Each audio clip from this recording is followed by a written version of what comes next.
அந்த பையனுக்கு பயம் இல்லை. பிக் பேங் பெருவெடிப்பில் பிறந்த இந்த உலகம் எப்பொழுதும் ஒரு பக்கம் வெளிச்சமாகவும் இன்னொரு பக்கம் இருட்டுமாக இருக்கும். இது ஹாஃப் லைட் ஸ்டோரிஸ். நான் மயில்வேல் ராஜா. ஐபிஎல்ல ஒரு வித்தியாசமான கோணத்தில் நீங்கள் இதில் பார்ப்பீங்க. IPL 3 minutes play off. The Chennai super king from Ranchi, Mahendra Singh Dhoni. 2008ஆம் வருடம் முதல் சென்னை சூப்பர் கிங்ஸ் அணிக்காக எம்எஸ் தோனி ஏலத்தில் எடுக்கப்பட்டு களத்தில் விளையாடி வருகிறார். இடையில் 2016ஆம் வருடம் மட்டும் அவர் பூனே வாரியர்ஸ்க்காக சென்றார்.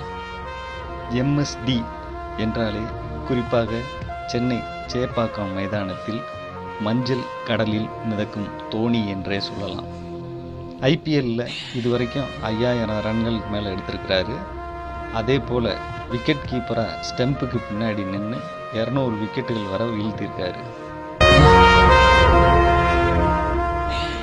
பேட்டிங்னு வந்துட்டா அவர் ஒரு கேம் ஃபினிஷராக இருப்பார். அவரது ஹெலிகாப்டர் ஷாட் பிரபலம். வெறித்தனமான கிரிக்கெட் ஃபேன்ஸ் படர்ந்திருக்கிற இந்த காட்டுக்குள்ள நடமாடுற 43 வயது சிங்கம் எம்எஸ்டி. இந்தியாவில் இருக்கிற இந்த ஐபிஎல் ஸ்டேடியங்கள் எல்லாம் நவீன ரோமாபுரி கலோசியங்கள் என்று சொல்லலாம்.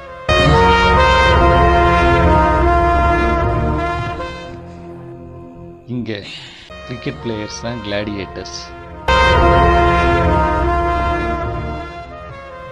You have to entertain the crowd and you will get the price tag in the auction. வெறித்தனமாக கூடியிருக்கும் இந்த கிரிக்கெட் கூட்டத்தை நீங்கள் என்டர்டெயின் செய்தே ஆக வேண்டும்.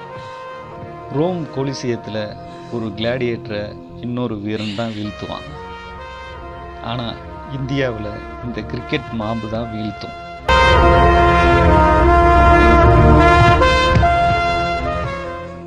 அறிவாரா இந்த கிரிக்கெட் கிளாடியேட்டர் தோனி? இன்று புகழும் இந்த வாய்கள் தான் நாளைக்கு இகழவும் செய்யும். ஒரு சிங்கம் போல மைதானத்தை விட்டு போவாரா எம்எஸ்டி?